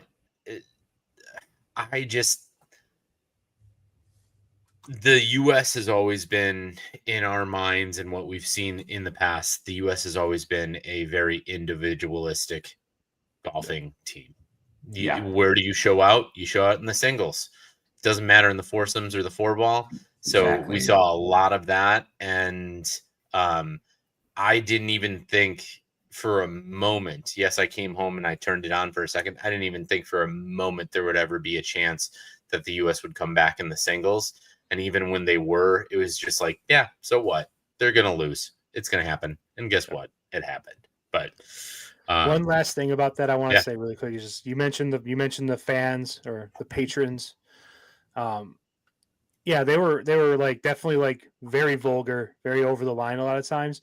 But then when it came to like the part where you can be like loud and obnoxious, like the part that they want you to be loud and obnoxious for, it felt like they weren't there.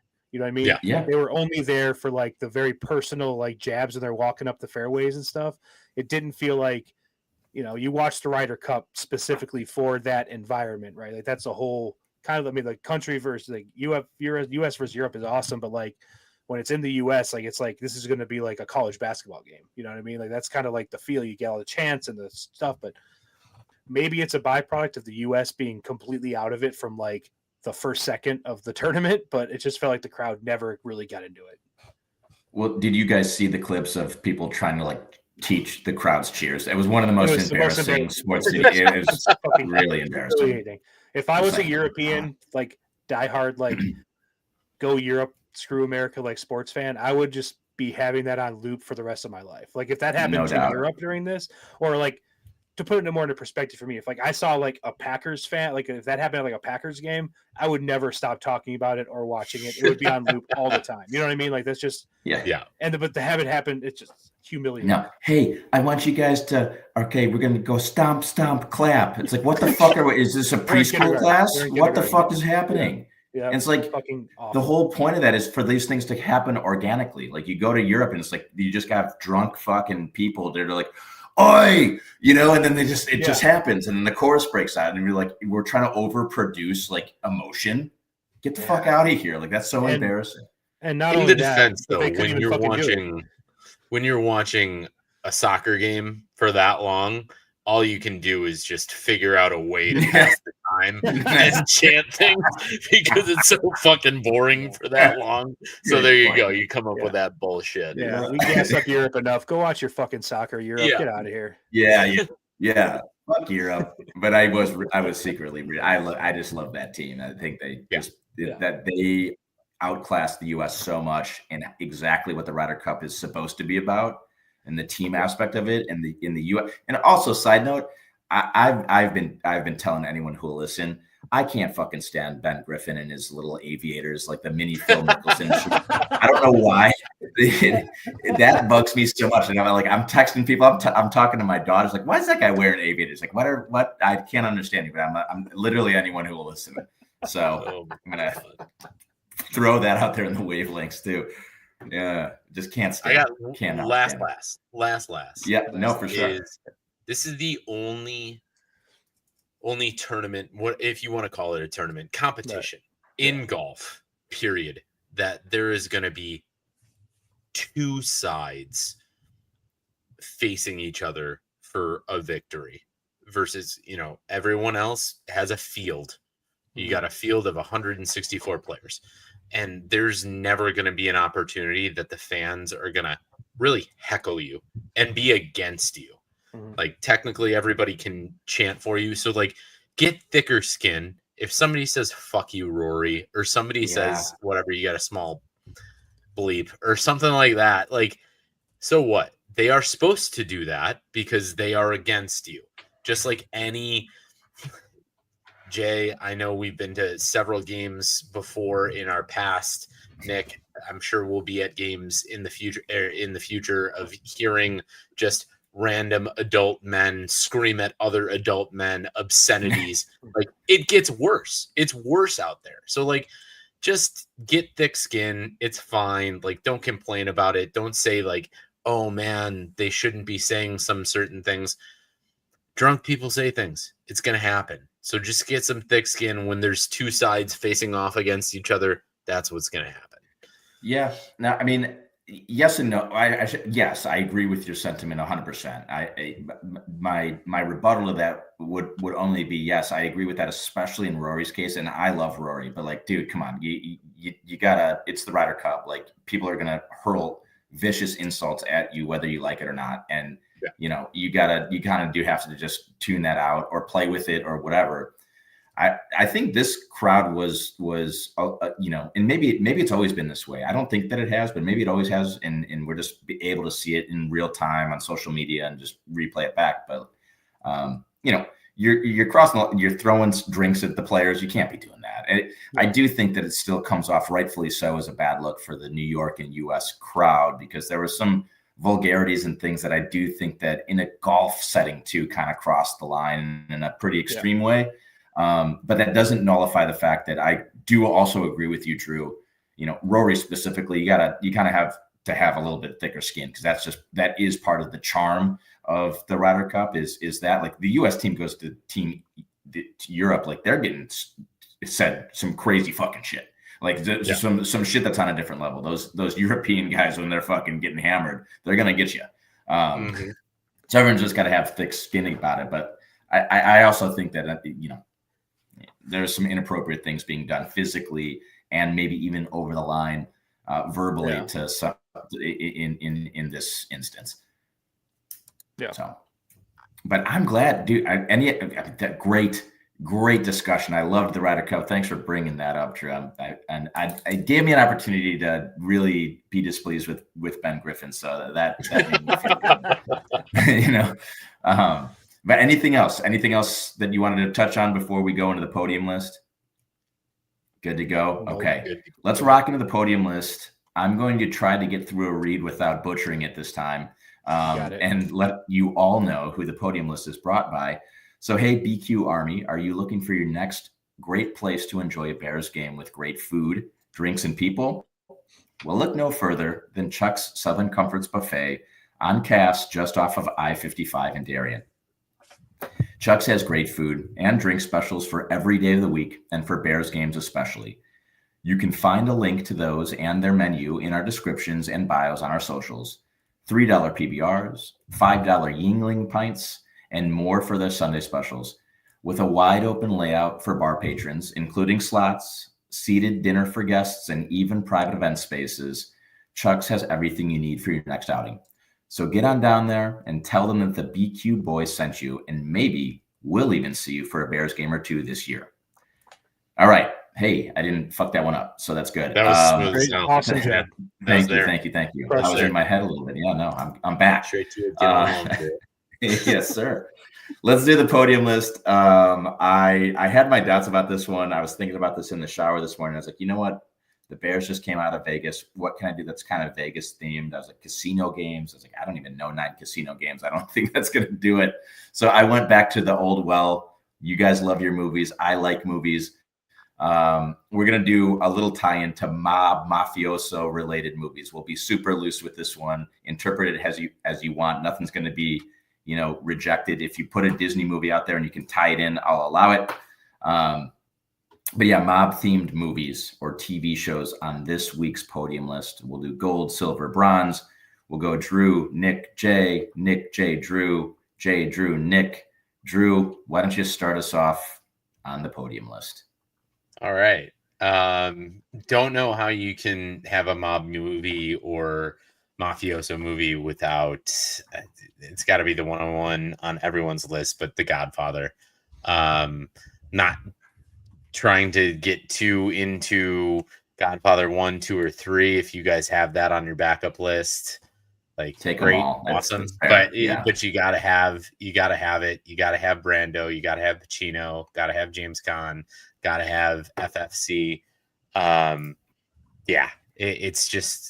It's got to be there for you. So there's really no other explanation. I'm gonna actually probably watch The Godfather this upcoming weekend when Jenny is out of the house.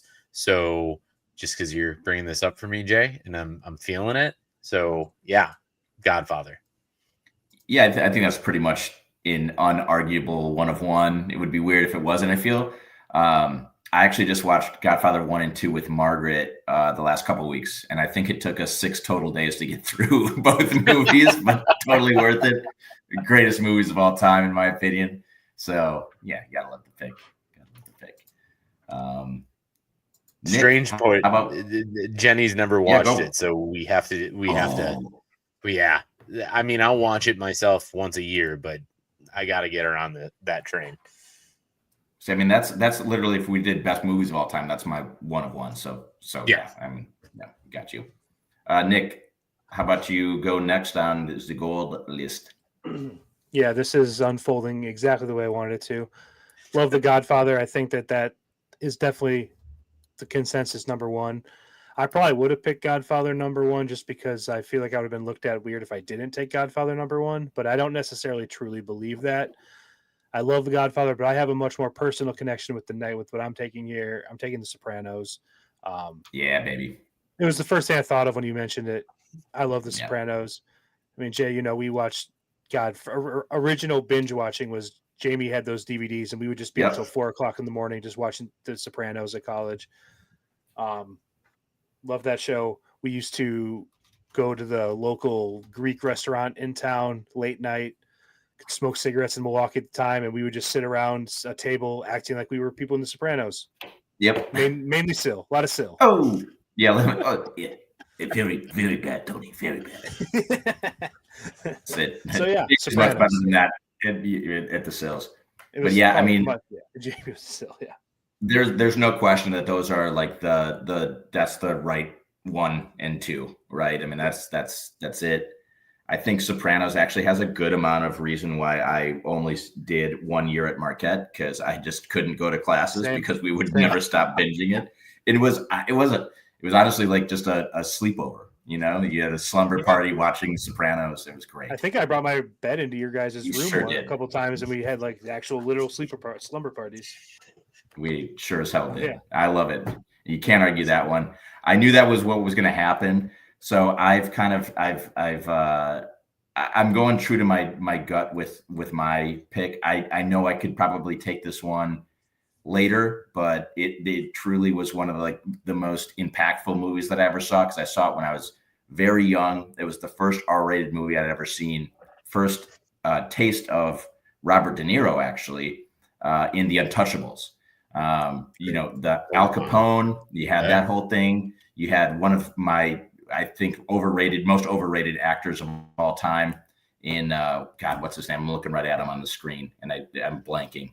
Sean Connery? Costner. Yeah, Kevin Costner. Yeah. Although Field of Dreams is all time, but I still think he's just very vanilla, quite literally.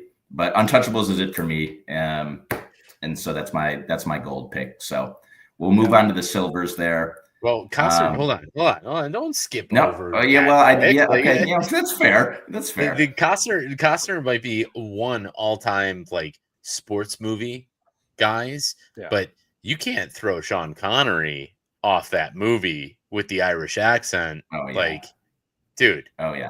That was some good stuff. The scene where he gets shot is all time. Yes. In that, every scene that's such a well done movie. I really love it. And the Canadian Mountie raid one. That's a number one that I always remember of that movie. Yep. Like the setup in that like small little shack with all of that. Yeah. Wow. One of the scarier. I mean, again, I was young. I was probably 10 or so when I watched it, and you had De Niro as Al Capone going around the table. He brings out the baseball bat and whack. Just gets a guy right. I was like, "What the hell is happening?" He said, "It's just great." Spraying blood out the head. Yeah. Yes. All right, Nick. We'll pass it back over to you. Lead us off in the silver, if you would. Yeah, absolutely. And one thing I want to say, I want to back up your Kevin Costner take, because as much as I love Field of Dreams, and honestly, I think his best baseball movie is Bull Durham. I love Bull Durham. I think it's an awesome movie. Tin Cup, great movie. A lot of good sports movies, like For the Love of the Game. But For Love of the Game, not as good, but it is a sports movie. No. I actually recently watched that movie for the first time in a while, and that movie fucking sucks, by the way. Yeah, it's terrible. a terrible movie. Terribly There's a orchestrated. part, I don't want to go too far in this Kevin Costner tangent, but there's a part in that movie, I don't know if you remember, where he like cuts his finger open. So he cuts his finger open. The girl he's with takes him to this emergency room, and he can't get anyone's attention. And she like stands up in the middle of the emergency room. He's a baseball player. Is baseball not America's pastime? Oh my God, this is fucking awful. Dude. But what I was gonna say, when I think of Kevin Costner, the first thing I think of, and I say this anytime Kevin Costner comes up. So if I've said it to you, I apologize, but it just makes me laugh every time. Kevin Costner played fucking Robin Hood, the most English character to ever exist. And that motherfucker just walked around England sounding like he's from the Midwest, United States, the whole movie. Didn't even try an accent or anything.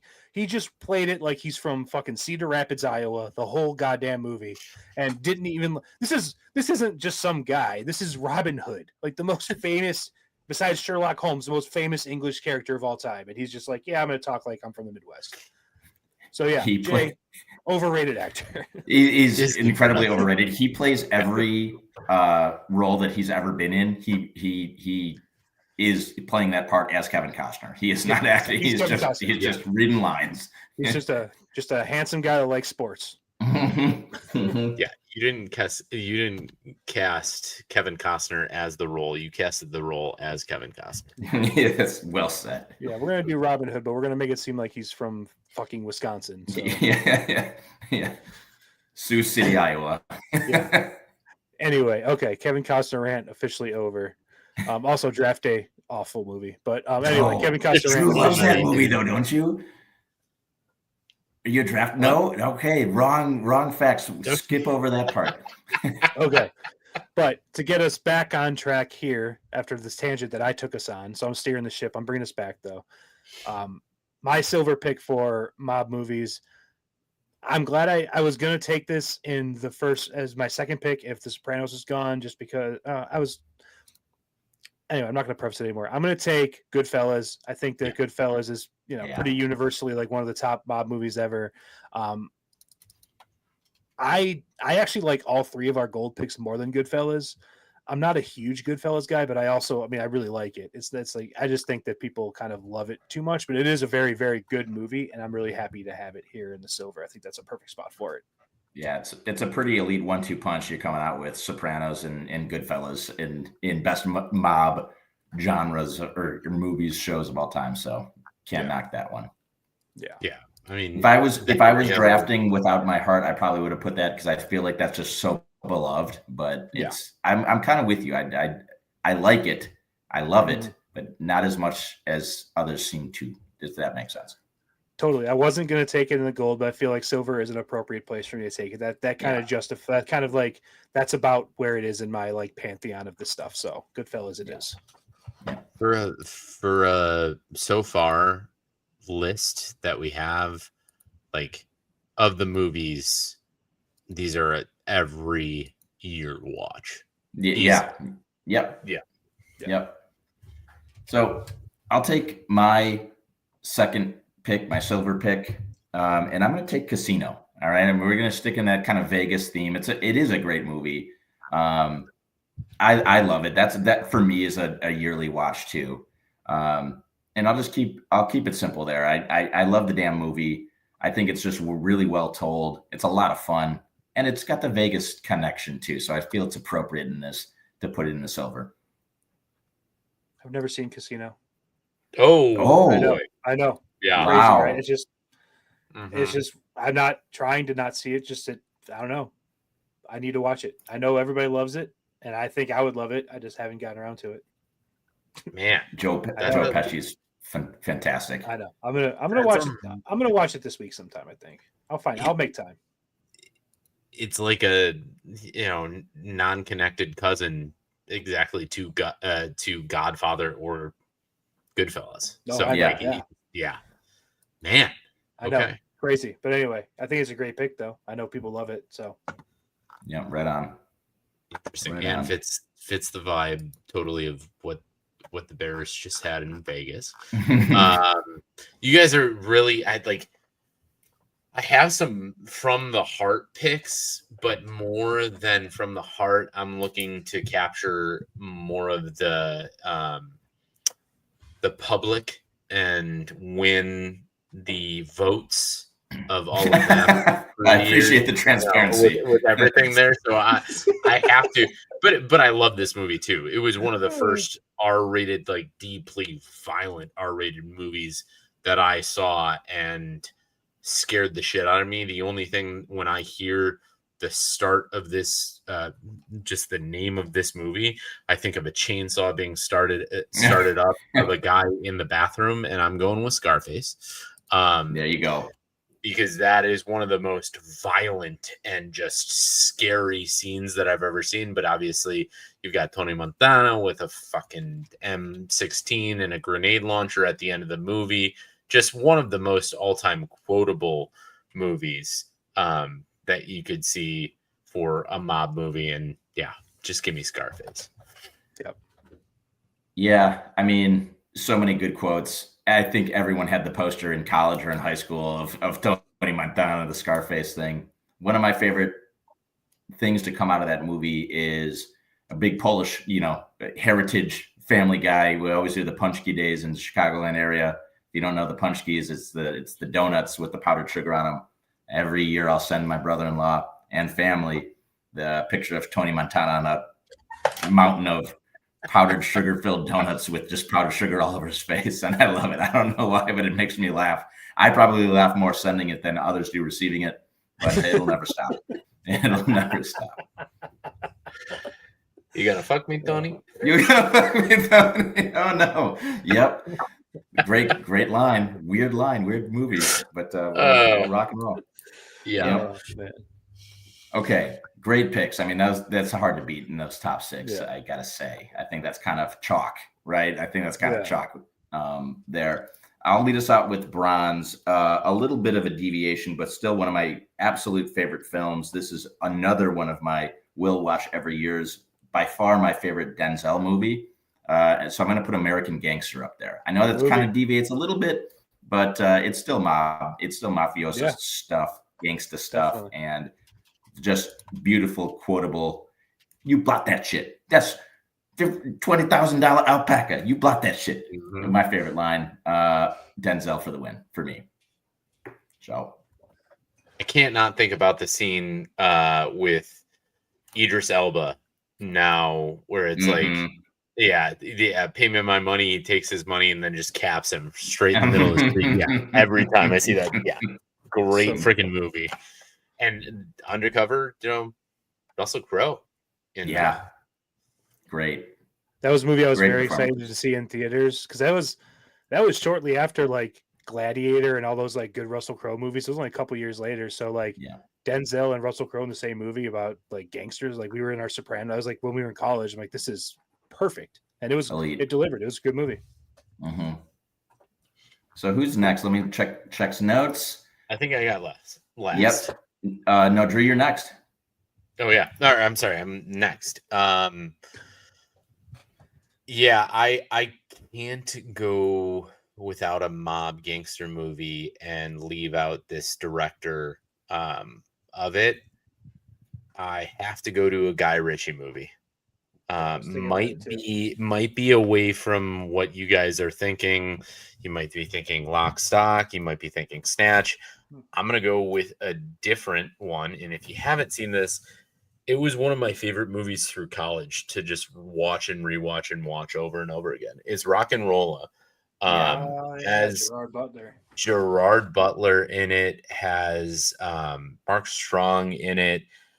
So many good actors. And Guy Ritchie always attracts that. Like, and the way his movies progress, and you always see it in all of these different stories weaving in together. And he's just a magic man at mob movies / gangster movies. So give me Rock and Rolla. I wish I could take Guy Ritchie in general because he just makes an excellent movie in a mob / gangster movie. But yeah, give me Rock and Rolla. I remember I saw that for the first time in your basement, in your parents' at your house, Drew. That was a big you movie. That was a great film. Great film. I love that. I like the pick. I definitely thought when you were prefacing that you were going to go with Snatch because I had Snatch written down. That's a good one. But yeah, I didn't even think about Rock and Roll. That's a good movie. But I am going to round us off. I'm going to go back to the realm of television. A little more recent. I'm going to take my Peaky Blinders. I love the Peaky Blinders. I'm a big Peaky Blinders guy. It's a little bit of a different vibe. This is all like during like Prohibition, but it's in England, like post World War I, pre World War II. Awesome show. If you haven't watched it, it's so good. I started watching the show when I was on my like paternity leave for my second son, and I watched everything I had available to me in that. I think there was still a season or two to come, but I watched like the first 3 seasons in like a week and a half, just binged right through it, and I couldn't stop. And now they finished it. They're making a movie apparently, so very excited. Great show. Check it out. Cillian Murphy is awesome. Like Tom Hardy's on the show sometimes, and when he's on the show, like his character he's so good. It's unbelievable. Like it's just such a well done show. So Peaky Blinders. Tommy Shelby. You know, I've never watched that show, and I've been meaning to. So I think this is the kick that I needed. I need a new show. So I think that's going to insert itself into my future watching, my media watching, because I have never heard someone bring that up and talk negatively about it. Only it's amazing. So it's time. It's great. Also, but hey, I'm very thankful. Oh, sorry. I was just saying, I'm very thankful that show didn't come out when we were in college, because I would have been just the douchiest, like Peaky Blinders, peak coat, and like the slick back. It would have been my personality for at least a year. So I'm really happy that happened later in life. Well said.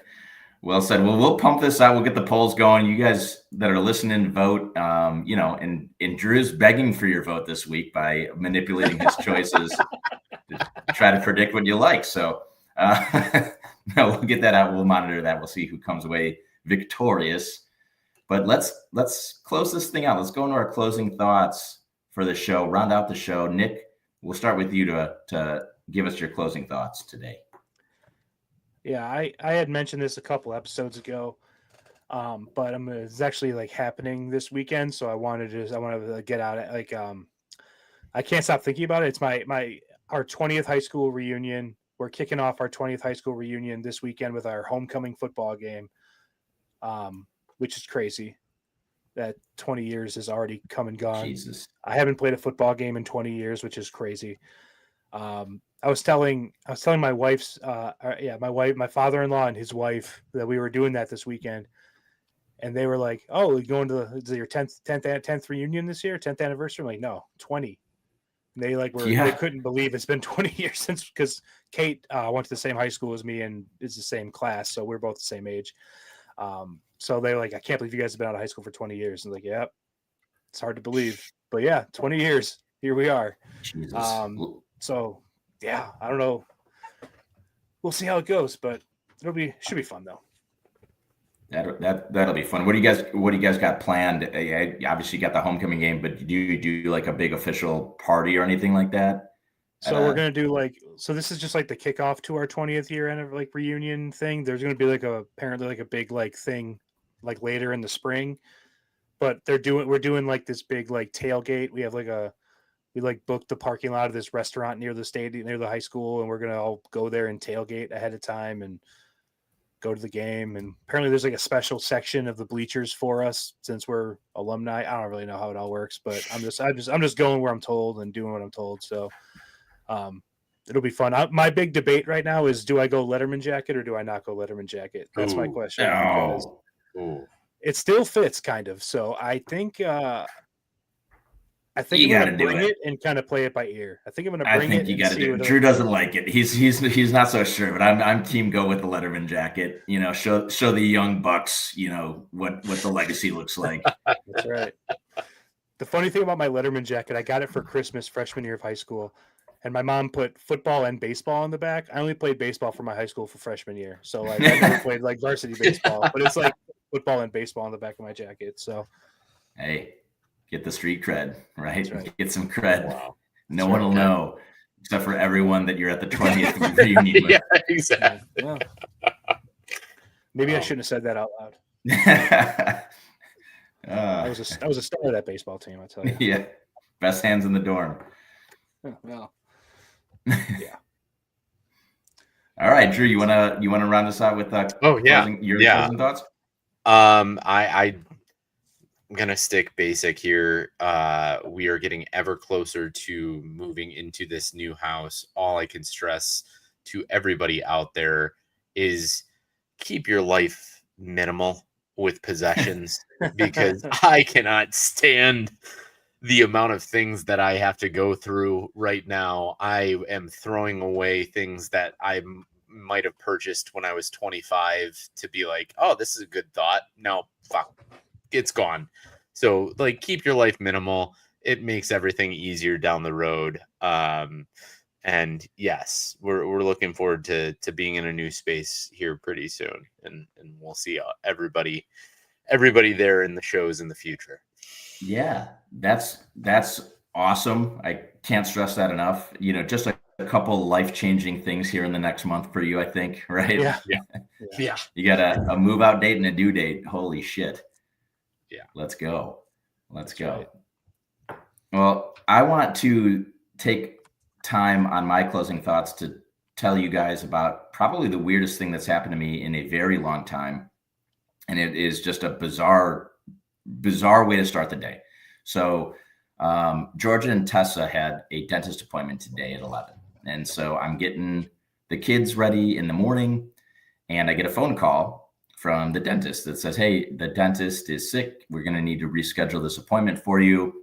What days look good? I don't know. Just throw out a date, and that's all good. And I was like, and this is for both of them, right? I'm assuming the dentist is sick, then we're rescheduled both. Like, oh yeah, reschedule both.